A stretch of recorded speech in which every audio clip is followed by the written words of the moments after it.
السلام علیکم ناظرین، میں ہوں آپ کا میزبان ایم اے رضا اور آپ دیکھ رہے ہیں ٹی پی نیوز۔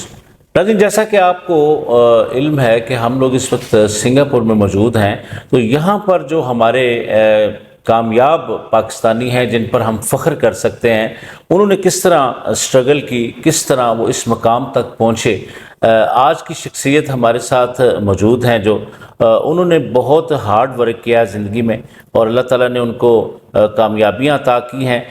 میرے ساتھ موجود ہیں جناب آصف سلیم صاحب، جو کہ پرنسپل آرکیٹیکٹ ہیں FSI اور ایپک، یعنی APAC۔ تو اس سلسلے میں سارا ان سے ان کے جو ڈیزگنیشن کے متعلق بھی ہم پوچھیں گے کہ یہ کیا کرتے ہیں اور ان کی سروسز کیا ہیں، یا گوگل کے اندر یہ کیا سروسز پرووائڈ کر رہے ہیں، پاکستان میں ان کی اچیومنٹس کے اوپر بات کریں گے، کچھ نوجوانوں کے متعلق ہم ان سے پوچھیں گے۔ اس سے پہلے کہ ہم اپنے انٹرویو کی طرف چلیں، آپ چینل کو لازم سبسکرائب کیجئے، ساتھ میں لگا بیل آئیکن بھی دبایا کیجئے تاکہ کوئی بھی انفارمیٹو اس طرح کی جو موٹیویشنل ٹائپ ہماری ویڈیوز ہوتی ہیں تو وہ جب آتی ہیں تو اس کی نوٹیفیکیشن آپ کو ملتے رہیں۔ السلام علیکم سر۔ جی وعلیکم السلام، کیسے ہیں آپ صاحب؟ الحمدللہ آصف بھائی، آپ کا بہت بہت شکریہ۔ یہاں چونکہ بہت بزی لائف ہے تو آپ نے جس طرح محبت کے ساتھ ہمیں بلایا، ہم آپ کے گھر پر موجود ہیں ماشاءاللہ۔ فرسٹ آف آل تو بہت اچھا لگا، ہمارے پاکستانی اس لیول پر اپنی زندگی گزار رہے ہیں۔ کچھ اپنی لائف کے بارے میں بتائیے، کہاں سے شروع ہوا سفر آپ کا؟ جی میری جو شروعات ہے وہ ساری کی ساری پاکستان سے، الحمدللہ کراچی کے اندر شروعات ہوئی۔ میمن کمیونٹی سے ہمارا تعلق ہے، اور سارے کے سارے جو فیملی ممبرز ہیں وہ زیادہ تر بزنس کے اندر ہیں، اور میرے والد صاحب جو ہیں وہ بیسکلی ہمیشہ پیکیجنگ انڈسٹری کے اندر رہے۔ ٹھیک ہے۔ انہوں نے ملٹیپل بزنسز رن کیے، بریڈ کا بزنس رن کیا، پیکیجنگ کا بزنس رن کیا، اور ایک موقع پہ ماشاءاللہ کام اتنا بڑا کہ پورے پاکستان کے اندر وہ ان چیزوں کو جو ہے وہ پرووائڈ کر رہے تھے۔ جی جی۔ اور پھر وہاں سے جو ہے آف کورس میں یہ کہوں گا کہ پیرنٹس نے ایک چیز بہت اچھی کی کہ ہمیشہ سے فوکس رکھا پڑھائی کے اوپر، اور ہمیشہ سے ہمیں ہر طریقے سے جو ایک ریکوائرمنٹس ہوتی ہیں جی جی، چیزوں کو آگے بڑھنے کے لیے، وہ انہوں نے ہمیشہ سے پرووائڈ کیا۔ تو ایجوکیشن ساری کراچی سے ہوئی، یعنی پاکستان سے، یا ابراڈ بھی گئے پڑھنے کے لیے؟ نہیں جی، میں جو ہے وہ بیسکلی کراچی پبلک اسکول جو کہ شارع فیصل کے اوپر ہے، اور میں نے جی وہاں سے پڑھا۔ انفیکٹ وہ ایک واحد اسکول ہے جہاں سے میں نے اپنا جو ہے نرسری سے آئی اسٹارٹیڈ، مطلب میں نے اپنی جرنی شروع کی، اور پھر میں نے جو ہے میٹرک کیا وہاں سے، اور پھر اس کے بعد جو ہے میں جو ہے میرا جو رجحان ہے وہ کچھ کمپیوٹرز کی طرف زیادہ ہونا شروع ہو گیا، اور یہ وہ ٹائم تھا جب پاکستان کے اندر آئی تھنک یہ کمپیوٹرز کی ویو آنا شروع ہو گئی تھی۔ اس ٹائم پہ ایپ ٹیک اور اس ٹائپ کے ڈفرینٹ انسٹیٹیوٹس کھلنا شروع ہو گئے۔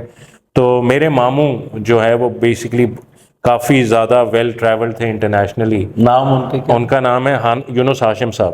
یونس ہاشم، یہ انڈس آٹو موبیلز اور انڈس موٹرز، ڈیفنس موٹرز جی جی کا ان کا بہت بڑا کام تھا، اور وہ بیسکلی امپورٹ کیا کرتے تھے پاکستان کے اندر جاپان سے بہت بڑے میجر لیول پہ یہ جو آٹو موبیلز کے سارے پارٹس ہوتے ہیں وغیرہ۔ تو انہوں نے یہ ایک دن آئے گھر پہ، انہوں نے کہا کہ اس کا رجحان جو اس طرف زیادہ ہے تو ایک نیا انسٹیٹیوٹ کھل رہا ہے پاکستان کے اندر، جو کہ کراچی میں فیڈریشن ہاؤس کے اندر، it's called Asia Pacific Institute of Information Technology. ٹھیک ہے۔ اچھا، اب یہ وہ ٹائم تھا کہ بیسکلی انفارمیشن ٹیکنالوجی بالکل ارلی ایج پہ تھا، اچھا، اور اس ٹائم پہ شاید میرے خیال میں ساؤتھ ایسٹ ایشیا کے اندر انفارمیشن ٹیکنالوجی کے انسٹیٹیوٹس نہیں تھے۔ پاکستان کے اندر یہ انسٹیٹیوٹ کھلا تھا۔ جو اس کے فاؤنڈنگ فادرز تھے وہ ڈیفینیٹلی اوورسیز پاکستانیز تھے، بہت زیادہ ویژنری لوگ تھے، اور ان کا فوکس یہ تھا کہ کسی طریقے سے پاکستان کے اندر، یہ 1998 کی میں بات کر رہا ہوں، کہ یہ ایک انوائرمنٹ سیٹ اپ ہو کہ میں یہ پوچھوں گا آپ سے، کیریئر جب سٹارٹ کیا، فرسٹ جاب کے بارے میں بھی، پھر کہاں سے چلے، اور پھر یہ سفر بھی کریں گے شیئر اس میں؟ جی جی بالکل۔ سو یہ کہ جی میں نے Asia Pacific Institute of Information technology سے اپنا بیچلرز کیا کمپیوٹر سائنسز کے اندر۔ ٹھیک ہے۔ یہ جو ہے بڑی ایک ڈفرینٹ یونیورسٹی تھی۔ سو پھر جمال ناصر صاحب HBL میں ہوتے ہیں، اور مونس مرزا صاحب جو ہے وہ بینک فیصل بینک میں ہوتے ہیں. تو یہ میرے انیشل کچھ باسز تھے جو میں نے ایچ آر میں ان کے ساتھ کام کیا. اور ایچ آر جو ہے وہ اسٹینڈرڈ چارٹرڈ میں اس وقت اسٹینڈرڈ چارٹرڈ ایک بہت ہی پریمیم قسم کا بینک تھا, رائٹ, بہت ہی چھوٹا بینک تھا, 22 ہماری کوئی برانچز تھیں تو پورے پاکستان میں, اور تقریباً 600 کے قریب سٹاف تھا. مطلب آپ سوچیں کہ مطلب ہر کوئی ود ان اے ایئر ایک دوسرے کو جاننے لگ جاتا ہے, اور آپ آٹومیٹکلی اگر آپ کوشش کر رہے ہیں چیزیں کرنے کی تو آپ ویزیبل ہونا شروع ہو جاتے ہیں. اور پھر یہی ہوا, اسٹینڈ چارٹرڈ میں بہت لکی تھا کہ مجھے ایک اتنی زبردست انسٹیٹیوشن ملی, آرگنائزیشن ملی, اور وہاں لوگوں نے پک کرنا شروع کر دیا. اور میری جو نیکسٹ جاب ہے وہ اسی طریقے سے مجھے ملی. ایک میرے کوچ ہیں, مینٹور ہیں, ان کا نام ہے علی شان زیدی صاحب. وہ اس ٹائم پہ جو ہے وہ بیسکلی شیئر ڈسٹریبیوشن کے ہیڈ بن رہے تھے, اور وہ ایک اپنی ٹیم بنا رہے تھے. اور اس ٹیم کے اندر انہوں نے جو ہے وہ مجھے ریکویسٹ کی کہ آپ مجھے جوائن کریں.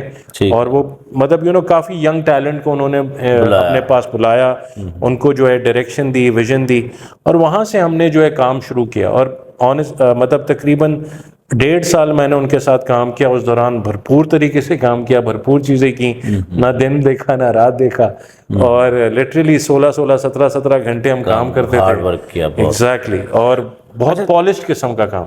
اچھا سر, پھر یہاں جو ان ممالک کے اندر کس طرح پھر آپ کا آنا ہوا, سٹارٹ کہاں سے لیا, کس کنٹری میں آئے اسٹارٹ میں, شروع میں وہ سفر کیسے شروع کیا؟ جی, سو رضا صاحب بیسکلی یہ ہوا کہ تقریباً 2004 کے اندر میں جو ہے وہ بینک کے اندر, بیکاز میری ایجوکیشن کمپیوٹر سائنسز کی تھی, ٹھیک ہے, تو میں ہمیشہ سے یہ سوچتا تھا کہ ہم ٹیکنالوجی کو کس طریقے سے یوز کریں کہ ہم اپنے کسٹمرز کے لیے بینکنگ کو انہانس کر سکیں. ٹھیک ہے. تو اس ٹائم پہ یہ آئیڈیا آیا کہ انٹرنیٹ بینکنگ, موبائل بینکنگ جو ہے وہ لانچ کرنی چاہیے, کیونکہ اسٹینڈرڈ چارٹرڈ بہت پروگریسو بینک تھا. ٹھیک ہے. اس ٹائم پہ پاکستان میں کسی کے پاس بھی انٹرنیٹ موبائل بینکنگ نہیں تھی. تو اس پروجیکٹ کے لیے مجھے جو ہے وہ جو ٹیم بنی, اس ٹیم میں مجھے بھی شامل کیا گیا. ماشاءاللہ. اور پھر وہاں سے جو ہے وہ بیسکلی ایک باقاعدہ ایک بڑا فوکس طریقے سے ان چیزوں کو کیا گیا. اس میں یہ تھا کہ میرے خیال میں گلوبلی صرف 4 کنٹریز تھے جہاں انٹرنیٹ بینکنگ موجود تھی اس وقت. سنگاپور تھا, ملیشیا تھا, ہانگ کانگ تھا, اور شاید انڈیا تھا. اچھا, اس میں یو ایس اے اور یہ نہیں تھے؟ نہیں. اب اسٹینڈ چارٹرڈ کا جو فوکس ہمیشہ سے رہا ہے وہ ایشیا, افریقہ, مڈل ایسٹ. ٹھیک ہے. بلکہ اگر آپ دیکھیں یو ایس کی جو بینکنگ ہے وہ اس ٹائم پہ میرے خیال میں کافی پیچھے تھی. اچھا. اور وہ ڈیولپ ہوئی ہے بینکنگ یو ایس کی پچھلے 20 سالوں کے اندر. میں آپ سے یہ بات کر رہا ہوں تقریباً ارلی 2000s کی, رائٹ. اور پھر ہم نے وہاں پر جو ہے یہ پروجیکٹ جب کرنا شروع کیے تو وہ ویزیبل ہونا شروع ہوئے. مجھے اچھی طریقے سے یاد ہے جب ہم نے پہلی انٹرنیٹ بینکنگ سولوشن لانچ کیا, اس ٹائم پہ راہیل احمد صاحب کنزیومر بینکنگ ہیڈ تھے, اور ہمیں پہلے ہی مہینے میں تقریباً 25,000 کسٹمرز مل گئے. ماشاءاللہ. تو وہ چیز جو ہے وہ ویزیبل ہو گئی پورے گروپ کے اندر, پورے اسٹینڈرڈ چارٹرڈ نیٹ ورک کے اندر, کہ بھائی پاکستان کے اندر آج کل تو سب کے پاس ہے. بالکل آپ صحیح کہہ رہے ہیں. اور اس ٹائم پہ وہ بڑی بات 2004 کے اندر کہ جی 25,000 کسٹمر ایک مہینے میں پاکستان کے اندر اسٹینڈرڈ چارٹرڈ کے اندر آ گئے ہیں. وہ بڑی زبردست یہ تو اچیومنٹ ہے. تو پھر اس بیسس پہ ہمیں اپرچونٹی پرووائڈ کی گئی کہ آپ جائیں سنگاپور میں آ کے, ملیشیا میں آ کے وہ سٹوری شیئر کریں.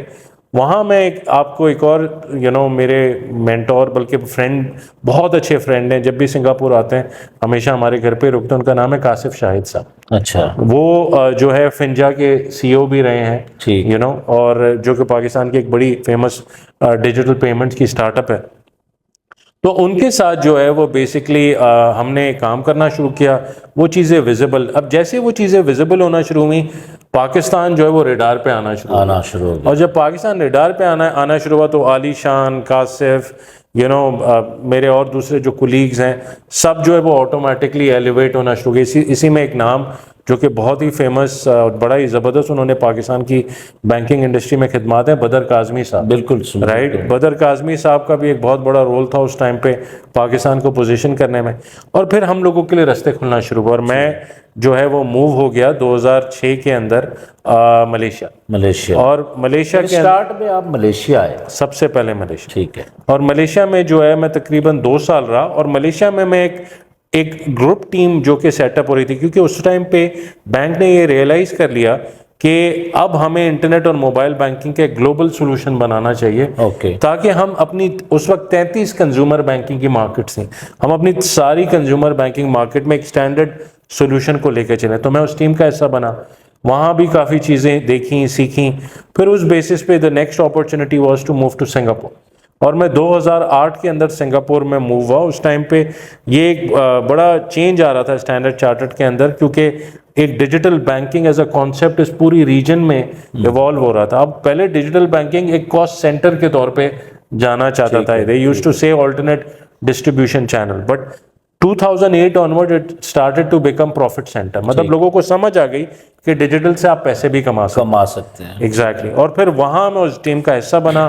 میرے ایک باس تھے امن نارائن صاحب, بڑے زبردست, ان کے ساتھ بڑا سیکھنے کو. لوکل تھے یا بلونگ ٹو انڈیا؟ وہ ایکچولی انڈین, وہ ان کا تعلق انڈیا سے, بٹ وہ ہیں برٹشر. سو وہ بیسکلی مطلب آپ جیسے پارٹیشن کے ٹائم پہ بہت سارے لوگ انڈیا سے پاکستان آئے, بہت سارے لوگ اسی طرح برٹن بھی چلے گئے, وہاں بھی افریقہ چلے گئے. بالکل. تو وہ جو ہے وہ میرے باس بنے, وہ اسی گلوبل ڈیجیٹل بینکنگ ٹیم کا حصہ تھے. ان کے ساتھ بہت کچھ کام کیا, بڑے زبردست پروجیکٹس یہ سیکھنے کو ملا. پھر یہ کہ جی سفر جو ہے میرا اسٹینڈرڈ چارٹرڈ کے ساتھ رہا تقریباً 2014 تک, 2015 تک, اور اس ٹائم تک میں ایگزیکٹو ڈائریکٹر بن چکا تھا. تو بالکل ایک first level entry level job سے اسٹارٹ کر کے I reach the executive director, and that was all because a lot of, اس میں فیملی کا سپورٹ آف کورس بہت زیادہ ہے, ماں باپ کی دعائیں سب سے زیادہ ہیں, ٹھیک ہے, اور پھر جن لوگوں نے پرسنل لائلٹی اور بہت ساری چیزیں. جی بالکل بالکل. اس میں انہوں نے جو اپرچونیٹیز بینک نے کریٹ کی, بینک ایک ونڈرفل انوائرمنٹ تھی. بالکل. تو 2015 کے اندر مجھے یہ سمجھ آنا شروع ہو گیا کہ ایکچولی ہم جو بھی کام بینکنگ میں کر رہے ہیں رضا صاحب, وہ جو ہے آلدو کٹنگ ایج ہے, لیکن وہ فرسٹ موور نہیں ہے. جو فرسٹ موور کام ہو رہا ہے وہ ہو رہا ہے ٹیکنالوجی ورلڈ کے اندر, اور اس میں جو بڑی بڑی ٹیک کمپنیز ہیں جیسے کہ میٹا ہو گیا, یا لیٹس سپوز گوگل ہو گئی, یا لیٹس سپوز ایپل ہو گیا, دے آر دا ونز جو کہ بیسکلی ٹرینڈ سیٹر ہے. ٹھیک ہے, وہ مارکیٹ میں ٹرینڈ سیٹ کرتے ہیں جو باقی انڈسٹری پھر فالو کرتی ہے. اچھا, میری ہمیشہ سے کوشش یہ تھی کہ میں اب یہ اس ایکسپیرینس کے بعد کسی ایسی چیز کا حصہ بنوں جو کہ ٹرینڈ سیٹ کر رہی. تو اس ٹائم پہ میں نے جو ہے وہ آئی بی ایم جوائن کیا بینک سے, بینک کو چھوڑ کے. اور آئی بی ایم مطلب حالانکہ میں نے بینک کو چھوڑ دیا, لیکن میرا جو جبھی بھی چارٹر رہا ہے وہ ہمیشہ فائنینشیل سروسز انڈسٹری ہی رہا ہے. جیسے کہ گوگل میں آ کے بھی وہی چیز اس کو کیری آن کیا. ایگزیکٹلی, جیسے کہ بھی آپ نے مجھے انٹروڈکشن میں بتایا کہ میرا ایف ایس آئی سے تعلق ہے. So F S I is financial services industry. Okay. اچھا سر, یہ بتائیں کہ اللہ تعالیٰ آپ کو اور کامیابیاں دیں, ہمارے بھائی آپ لوگ ہمارا فخر ہے. یہاں پر جو کمیونٹی ہے ہماری سنگاپور کی, پاکستان کے ساتھ کوئی بزنس کمیونٹی کے ساتھ کوئی روابط آپ لوگوں نے بڑھانے کی کوشش کی؟ چونکہ انیشلی ٹائم کے اوپر تو ہم بہت ان تھے سنگاپور میں, جیسے یہاں کا شپنگ ہے یا اور بہت ساری چیزیں ہیں. اگر آپ سنگاپور کو اسٹڈی کریں, I think Singapore is a country بہت ٹرانسفارم ہوا ہے. آئی تھنک اگر آپ سنگاپور کو دیکھیں تو یہ ہر 5 سال میں چینج ہوتا ہے ایز اے کنٹری, اور اس کے اندر نئی نئی چیزیں ایوالو ہوتی ہیں, نئی نئی انڈسٹریز ایوالو ہوتی ہیں. ہسٹوریکلی آپ دیکھیں تو سنگاپور 3 مین انڈسٹری کے اوپر بیس تھا. ٹھیک ہے, پہلی جو ہے وہ ان کی ٹریڈ, کیونکہ سنگاپور جو ہے وہ کنیکٹنگ پوائنٹ ہے بٹوین ایسٹ اینڈ ویسٹ. مطلب یہ ٹرانزٹ ایک ہب ہے. ایگزیکٹلی, بالکل. سو ایسٹ سے ویسٹ اور ویسٹ ٹو ایسٹ جو بھی ٹریڈ ہوتا ہے وہ بیسکلی سنگاپور اس میں ایک بہت بڑا رول پلے کرتا ہے. اور وہ سنگاپور کی اکانومی کو ایک سٹیمولس بھی پرووائڈ کرتا ہے. ٹھیک ہے. دوسرا جو ہے یہ آپ دیکھیں ٹورزم ہب, آپ دیکھیں کہ ایک دنیا کے سینٹرل پوائنٹ پہ ہے, تو چاہے وہ اے پیک ہو گیا, چاہے وہ ایسٹ ہو گیا, ویسٹ ہو گیا, ساؤتھ ایسٹ ہو گیا, ناردرن ایشیا ہو گیا, جو بھی یہاں کے ٹریولرز ہیں یا ایون امریکن ٹریولرز ہیں, کینیڈین ٹریولرز ہیں, they want to come and basically visit Singapore. ٹھیک ہے. اب یہ ٹورزم کے لیے انہوں نے جو سب سے میجر چیز کی وہ یہ کی کہ اپنے پورے ایکو سسٹم کو انہوں نے آپٹیمائز کیا. اوکے. اب اگر آپ کو ایک ٹورسٹ فرینڈلی کنٹری بننا ہے, یہاں چیزیں آپ کی سہولیات ہونا بہت ضروری ہے. بالکل. اور اس کے اوپر انہوں نے ایک پورا بھرپور طریقے سے کام کیا. اور تیسری چیز جو انہوں نے کی وہ یہ کہ financial services industry, because east سے ویسٹ کو جب آپ کنیکٹ کر رہے ہوتے ہیں تو ایک چیز بہت زیادہ امپورٹنٹ ہے, پیمنٹس. کس طریقے سے آپ اس کو کریں. جب میڈم رخسانہ یہاں پر آئیں میری as a high commissioner, as a high commissioner, جب میری میڈم رخسانہ سے ملاقات ہوئی وہ ہوئی 2019 کے اندر. Basically that was the time جہاں وہ میری مثلا آئی بھی اسی سن میں ہی ہے. بالکل یہ اگست کا ٹائم تھا. I remember she came in جولائی، اور میری جو ان سے ملاقات ہوئی وہ اگست کے اندر. اور اس ٹائم پہ کیونکہ میں جو ہے وہ تقریباً آپ سمجھ لیں 18 سال سے اب اس ریجن کے اندر ہوں. پہلے ملیشیا، سنگاپور، پھر انڈونیشیا، پھر لگ بھگ سنگاپور. 2 دہائیاں ہو گئی ہیں. جی بالکل 2 دہائیاں ہو گئی ہیں. تو پھر رضا صاحب اس میں یہ کہ آپ کو بہت ساری چیزیں دیکھنے کو ملتی. ایک بہت بڑا یہاں پر ایونٹ ہوتا ہے which is called Singapore fintech festival. ٹھیک ہے. وہ بیسکلی ایک ٹیک فیسٹیول ہے اور وہ ایک فنٹیک فیسٹیول ہے جہاں دنیا بھر سے تقریباً آپ دیکھیں کہ 140 کنٹریز پارٹیسپیٹ کرتے ہیں. 140 ہر سال 70,000 سے 80,000 لوگ اس فیسٹیول میں آتے ہیں.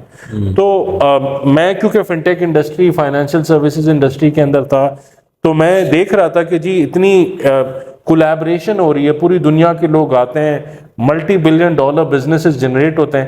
اس کے اندر انفارچونیٹلی پاکستان جو ہے وہ بالکل مسنگ تھا. نہیں تھا بالکل بھی کوئی مطلب انڈیویجول کیپیسٹی کے اندر اگر کچھ لوگ آ جائیں جو کہ ویل پریولیجڈ ہیں، جن کے پاس ریسورسز ہیں یا جن کے پاس نالج اینڈ اویئرنیس ہے، وہ اپنی انڈیویجول کیپیسٹی میں آ جائیں تو آ جائیں. مگر over all as an institution مطلب میں یہ دیکھ رہا تھا کہ ہم کچھ نہیں کر پا رہے تھے وہاں پر. تو میں نے میڈم رخسانہ سے جا کے اس چیز کے اوپر بات کی. میں نے کہا کہ دیکھیں آپ ہائی کمشنر ہیں، اب ماڈرن ہائی کمشنر تو ایگریکلچر یا ٹریڈ فیسیلیٹیشن سے باہر سوچ رہے ہیں، وہ ٹیکنالوجی کا سوچ رہے ہیں، وہ یہ سوچ رہے ہیں. پھر میں نے ان کے ساتھ نیوزی لینڈ کی ایگزامپل دی کیونکہ میں اس ٹائم پہ نیوزی لینڈ کی گورنمنٹ کے ساتھ اے آئی کا ایک پروجیکٹ ہو رہا تھا، اے آئی فورم کے نام سے. تو میں اس کا حصہ تھا اور میں دیکھ رہا تھا کہ وہ کس طریقے سے ایک ڈیری کنٹری جو کہ صرف 5 ملین لوگوں کا ایک ڈیری کنٹری ہے، وہ کوشش کر رہا تھا کہ ہم اپنی انڈسٹری کو ڈائیورسفائی کریں. اور وہ کوشش کر رہے تھے کہ ہم کس طرح ٹیک کو اپنے اس کے اندر کنٹری کے اندر انکلوڈ کریں تاکہ ہم گرو کر سکیں اور دنیا بھر سے کنیکٹ کر سکیں. اچھا میں آپ کو ایک آنیسٹ بات بتاؤں کہ جب میں نے میڈم رخسانہ سے یہ بات کی اور انہوں نے ساری بات سنی اور اس کے بعد جو ہے وہ ہم واپس آ گئے. جب میں واپس آ رہا تھا تو میں نے اپنی جو میری اہلیاں ہیں، مدیحہ ان کا نام ہے، جو کہ بڑی مطلب انہوں نے مجھے بڑا سپورٹ کیا ہے. تو میں جو ہے وہ ان سے ڈسکس کر رہا تھا. میں نے کہا کہ Madiha I don't think so anything is going to happen here because ایک اچھی میٹنگ ہو گئی ہے ان کے ساتھ. ڈیفینیٹلی ہائی کمشنر ہیں، اندر سے شور نہیں تھے چونکہ فرسٹ ایک ملاقات تھی. آپ سوچ رہے تھے شاید میری بات کا کیا انہیں سمجھ بھی آئی ہے نہیں آئی یا اس پر کچھ امپلیمنٹ کریں گی یا کیا. ایگزیکٹلی. بٹ یہ آئی تھنک میڈم رخسانہ کی سب سے بڑی کوالٹی ہے کہ وہ ہر بات کو سنتی ہیں. اگر ان کو نہیں آتی سمجھ تو وہ آسک کرتی ہیں یا خود جا کے ریسرچ کرتی ہیں. Right. And I think this is where انہوں نے جو ہے وہ فوراً سے ریسرچ کی، ان کو بات سمجھ آئی.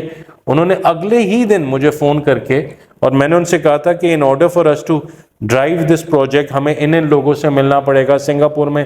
ان لوگوں سے کتنا تھا ان دن اس کے بیچ میں یہ آپ فیسٹیول آنے میں؟ جی رضا صاحب، یہ بیسکلی میری جو پوری کنٹریبیوشن یا آپ یہ سمجھ لیں کہ میری جو ان سے بات تھی وہ تھی کہ ہم 2020 نومبر میں شاید کچھ کر لیں کیونکہ ابھی ہم اگست میں ہیں اور 2019 ڈیز تھے یا کچھ منتھ باقی؟ صرف میرے خیال میں 7 ہفتے باقی تھے بفور فنٹیک فیسٹیول. بیکاز اگست میں یہ ایونٹ میری ان سے ملاقات ہوئی. آپ دیکھیں سپٹمبر، اکتوبر اور نومبر کے اندر جو یہ ایونٹ ہوتا ہے اور بڑا میسو ایونٹ ہوتا ہے اور اس میں بہت زیادہ کام کرنا پڑتا ہے. پاکستان سے کون کون سی کمپنیز نے شرکت کی اس کے اندر؟ جو ہیں تقریباً پہلی دفعہ جب ہم نے کیا تھا تو بڑی بڑی فنٹیکس جو ہیں ان سب نے پارٹیسپیٹ کیا. جیسے فنجا، کاشف شاہد صاحب خود یہاں پر تھے، ان کی ٹیم کے کچھ لوگ تھے. اسی طرح بائیکیا کے منیب ماہر صاحب وہ آئے تھے.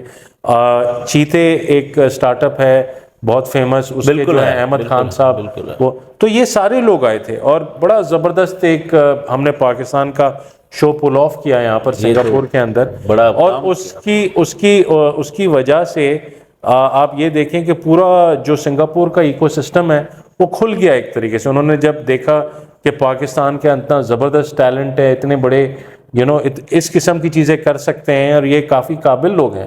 I think as a nation ہم کافی قابل لوگ ہیں.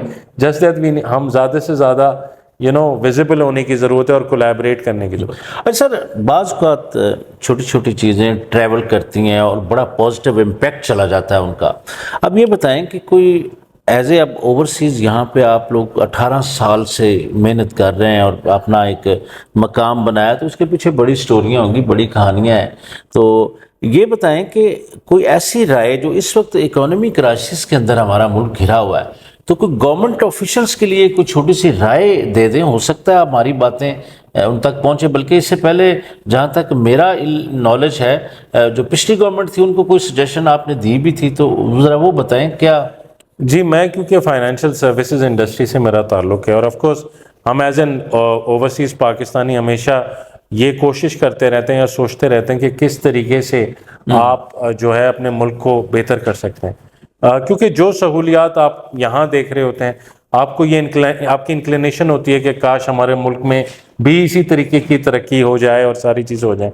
اور ہم نے دیکھا ہے انڈیا میں یہ چیزیں ہوتے ہوئے دیکھی ہیں، بیکاز جب آپ پاکستان سے باہر ہوتے ہیں، آپ ساؤتھ ایسٹ ایشیا کے اندر یا ایشیا پیسیفک کے اندر ہوتے ہیں، آپ ان سب کے ساتھ کام کر رہے ہوتے ہیں، آپ دنیا بھر کی نیشنلٹیز کے ساتھ کام کر رہے ہوتے ہیں، اور آپ دیکھ رہے ہوتے ہیں کہ کس طریقے سے کون سا کنٹری آگے جا رہا ہے، گرو کس کر طریقے رہا سے ہے، جا رہا ہے، اور اس کی ڈائسپورا کا کیا اس کے اندر رول ہے، اور ان کی اسٹریٹجیز بھی سمجھ آ رہی ہوتی ہیں. بالکل سمجھ آ رہی ہوتی ہیں، بالکل. اور وہاں مجھے کوئی فرکشن بھی نہیں نظر آتی، کیونکہ لوگ آپس میں ایک دوسرے سے بڑی اوپنلی شیئر کر رہے ہوتے ہیں اور بات کر رہے ہوتے ہیں. تو ایک اسی طریقے کا جو ہے وہ بیسکلی آئیڈیا جو میرے ذہن میں تھا وہ یہ تھا کہ ریمیٹنسز جو ہے وہ آپ اس کو کس طریقے سے پاکستان میں گرو کر سکتے. اوکے. اب ڈیفینیٹلی جو اوورسیز پاکستانیز ہیں وہ تقریباً اراؤنڈ 10 ملین کے قریب اوورسیز پاکستانیز ہیں. بالکل ہے. ٹھیک ہے. اور وہ میرے نزدیک اس میں سے تقریباً 3 سے 4 ملین پاکستانیز کافی پریولیج پوزیشن میں ہیں، جو کہ چاہے یو ایس کے اندر ہیں یا یو کے اندر ہیں یا ڈفرینٹ ایریاز میں، سنگاپور کے اندر ہیں. رائٹ. آبجیکٹو یہ تھا کہ آپ ایک کنیکٹنگ پلیٹ فارم بنائیں جہاں آپ ان اوورسیز پاکستانیز کو لے کے آ جائیں، اور صرف وہ وہیں نہ اسٹاپ کریں. آپ کوشش یہ کریں کہ وہ جو اوورسیز پاکستانیز ہیں وہ اپنی پیمنٹس کر سکیں، اپنی بینکنگ کر سکیں، اپنی کیونکہ میں جب پاکستان سے موو ہوا تو میری پہلی کنسیڈریشن یہ تھی کہ میں پاکستان کے اندر پراپرٹی. رائٹ. یہ ہر کسی کی کوشش ہوتی ہے کہ جی اپنے گھر میں، اپنے ملک میں ایک جگہ ہو، تو اس پلیٹ فارم کے تھرو وہ پراپرٹی لے سکیں، یا اپنے ماں باپ کی ہیلتھ انشورنس. دیکھیں ایک چیز جو کہ دنیا بھر میں بڑی امپورٹنٹ ہے، آپ بھی سمجھتے ہیں ٹریول کرنے کے لیے، وہ انشورنس کا ہونا بہت ضروری ہے. بالکل. تو اگر آپ ملک سے باہر ہیں، آپ کے پیرنٹس وہاں پر ہیں، تو آپ چاہتے ہیں کہ ان کو ایک اچھی ہیلتھ انشورنس کی انوائرمنٹ. تو یہ اس طریقے کا ایک پورا پلیٹ فارم کا آئیڈیا جو ہے وہ میں نے پریزنٹ کیا تھا، جو ماشاءاللہ سے اپروو بھی ہوا. رائٹ. اس ٹائم پہ آگے چلا، اور پھر وہ اسٹیٹ بینک نے اس کو جو ہے وہ مزید اس کے اوپر کام کیا. دیکھیں بات یہ تھی کہ میرے خیال میں وہ آئیڈیا اس وقت تقریباً 5 سے 6 سال اہیڈ آف ٹائم تھا. رائٹ. بیکاز اس ٹائم پہ نہ ہمارے پاس کوئی ڈیجیٹل بینک کی پالیسیز تھیں، نہ کوئی فریم ورکس تھا. چلے اللہ کرے ابھی کوئی اس پر نہیں، وہ آلریڈی اس کے اوپر جیسے یہ کہ پھر اسٹیٹ بینک نے اس کے اوپر ڈیجیٹل بینک کے ایک پروگرام پورا بنایا، جو 5 digital bank 6 digital bank Pakistan کے اندر لانچ ہونے والے ہیں. بٹ اگین اپرچونٹی ہمیشہ سے تھی، ہمیشہ سے رہے گی to connect the diaspora to Pakistan. اور اس کے لیے لیکن مجھے ایک اور چیز یہ بھی ہے کہ آف کورس آپ یہ پلیٹ فارم تو انیبل کر دیں گے، لیکن آپ کو ڈائسپورا کو ہولڈ پورے طریقے سے جو ہے وہ پاکستان کے ایکو سسٹم میں انکلکیٹ کرنا پڑے گا. اوکے. کہ ایک ڈائسپورا کو یہ فیل ہونا چاہیے کسی بھی کنٹری کے اندر کہ جی ہم اس پورے پروسیس کا بھرپور طریقے سے حصہ ہے. ایک میرا اور سجیشن یہ ہوگی کہ پاکستان وہ واحد کنٹری ہے میرے خیال میں اس ریجن کے اندر جو کہ 70% آف دا پاپولیشن جو ہے وہ یوتھ پہ ہے، لیس دین 30 ایئرز ان کی ایج ہے. بالکل. اب آپ یہ دیکھیں اس وقت فری لانسنگ کے اندر تقریباً میرے خیال میں پاکستانی جو ہے وہ تقریباً 4تھے یا 5ویں نمبر پہ ہیں دنیا کے اندر. مطلب کہ وہ اپنے وداؤٹ اینی ریسورسز وہ انہوں نے اپنے لیے ایک اکانومی کریٹ کر لی ہے دنیا کے اندر، اپنی سکلز اپنی سروسز وہ دنیا میں اور ہے یہ زیادہ آئی ٹی کے ہی. بالکل بالکل. اب ان لوگوں کو اگر ہم ملک سے باہر بھیج دیتے ہیں تو ڈیفینیٹلی یہ ملک کے اندر ریمیٹنس بھیجیں گے, لیکن ریمیٹنس ایک سب سیٹ ہوتا ہے آپ کی لارجر انکم کا. بھائی اگر میں لیٹ سپوز $5,000 کماتا ہوں تو میں شاید $500 جو ہے وہ پاکستان بھیجوں, اب باقی یہاں اپنی کنزمپشن کے لیے یوز کریں گے. اگر آپ وہی سہولتیں ان کو پاکستان میں دے دیں کہ وہ شاید پاکستان سے باہر نہ جائیں بلکہ اپنی سروسز دنیا بھر کو پاکستان کے اندر پرووائڈ کریں اور اسی قسم کے پیسے وہ پاکستان کے اندر رہ کے جنریٹ کر رہے ہیں, تو پھر وہ پیسے پاکستان کے اندر ہی خرچ ہوں گے, پاکستان کی اکانومی کے اندر خرچ ہوں گے, اور پھر وہ جو ریمیٹنسز ہیں یا جو آپ سمجھیں سروسز پیمنٹس ہیں وہ پاکستان کے اندر لے کے آئیں گے. بالکل. جو گورنمنٹ کو مجھے لگتا ہے جو کہ یوتھ کو کنیکٹ کرنے کے لیے ایک سپر امپورٹنٹ چیز ہے وہ یہ ہے کہ ان کے ساتھ ان آئیڈیاز کے اوپر کام کریں. دوسری دنیا بھر کی گورنمنٹس اگر آپ دیکھنے چاہے ملیشیا کی گورنمنٹ ہو گئی یا لیٹ سپوز آسٹریلیا کی گورنمنٹ ہو گئی, اینی ڈیولپنگ کنٹری یا ڈیولپ کنٹری اس وقت کوشش یہ کر رہا ہے انکلوڈنگ مڈل ایسٹ کہ وہ youth talent I T talent کو اٹریکٹ کر لیں. ٹھیک ہے. اگر آپ ان لوگوں کو یہ سہولتیں پاکستان میں نہیں دیں گے تو ڈیفینیٹلی باہر جائیں گے. اور جب وہ باہر جائیں گے تو آف کورس وہ ان دا فارم آف ریمیٹنس آپ کو کنٹریبیوٹ کریں گے, مگر ان کی میجر کنٹریبیوشن اس اکانومی کے اندر ہے جہاں وہ کام کر رہے ہیں. یہ تو بالکل ٹھیک ہے, کیونکہ یار یہ میری ایک سجیشن ہوگی. اچھا سر, یہ بتائیں کہ جو ہماری یوتھ ہے, نوجوان ہے, آپ کی جو بات تھی اس میں بہت ساری چیزیں تو ہمیں سمجھ میں آئی ہیں. کوئی ایسی رائے جو آپ ہمارے اس میڈیم کے توسط سے دینا چاہیں تو, کیونکہ یوتھ ہمیں دیکھتی ہے تو. سو میری 3 سجیشنز ہوں گی رضا صاحب. رائٹ, پہلی تو یہ ہے کہ ٹیکنالوجی کے اوپر ٹائم سپینڈ کریں, بیکاز دنیا کے اندر ہم نے یہ دیکھا ہے چاہے بڑی بڑی کمپنیز ہیں یا انڈیویجولز ہیں, وتھ ٹیکنالوجی آپ لیپ فراگ کر سکتے ہیں. ٹھیک ہے. تو اگر آج پیچھے ہیں لیکن اگر آپ اپنی اسکلز ڈیولپ کر لیتے ہیں ٹیکنالوجی کے اندر آپ آگے جا سکتے ہیں. ٹھیک ہے. تو پہلا تو میری ریکمنڈیشن یہ ہوگی کہ اپنا ٹائم وہاں انویسٹ کریں. دوسرا ہے کہ discipline. I think discipline is very very important. آپ جو ہے اپنا ٹائم اپنے پرائرٹائز کریں چیزوں کو, میک شور کریں کہ آپ جو ہے اپنا ٹائم ایک ان اے ڈے پراپر طریقے سے چیزوں کے اوپر اسپینڈ کر رہے ہیں, اور ہر وقت سوچیں کہ آپ کا ٹائم کس طریقے سے اسپینڈ ہو رہا ہے اور آپ اس سے کیا ویلیو کریٹ کر رہے ہیں. اور سادے لفظوں میں اپنا احتساب کریں. بالکل ٹھیک ہے. آپ سیلف احتساب جو ہے وہ کریں. خیر پاکستان میں احتساب جو ہے وہ آپ کو پتہ ہی ہے. ٹھیک ہے. اور جو آخری بات ہے وہ یہ ہے کہ اس کے اندر ایک چیز جو سب سے زیادہ امپورٹنٹ ہے کہ اپنا فوکس ویلیو کریشن کے اوپر رکھیں. اپنے آس پاس کے لوگوں کے لیے اپنے لیے ویلیو کریٹ کرتے رہیں. جب آپ ویلیو کریٹ کرتے رہیں گے آپ لوگوں کی ریکوائرمنٹس رہیں گے, مطلب لوگ آپ کو ہمیشہ کوشش کریں گے کہ آپ لوگوں کی نیڈ بنیں. لوگ آپ کے ساتھ جو ہے وہ کوشش کریں گے تعلق رکھنے کے لیے, اور وہیں سے پھر آپ کے لیے اپرچونیٹیز جنریٹ ہوتے رہیں. آصف بھائی بہت بہت شکریہ, آپ نے ہمیں وقت دیا. تھینک یو سو مچ. ناظرین, آصف سلیم صاحب کی باتیں آپ نے سنی ہیں. یہ بھی ہمارے پاکستانی ہیں, یہ تو کہیں ابراڈ سے بھی نہیں پڑھے, پاکستان سے پڑھ کر اپنے آپ کو کس مقام تک لے گئے ہیں. نہ صرف مقام تک لے گئے ہیں بلکہ ملک کے لیے درد رکھتے ہیں. تو آپ نوجوانوں کو ان کی باتیں سننی چاہیے, ان پر عمل کرنا چاہیے کہ پاکستانی قوم کے اندر بہت پوٹینشل ہے. تو آج کے لیے بس اتنا ہی. اسی طرح کی انفارمیٹو ویڈیو کے ساتھ ایک بار پھر آپ کی خدمت میں حاضر ہوں گے. سنگاپور سے اپنے میزبان ایم اے رضا کو اجازت دیجیے. اللہ حافظ.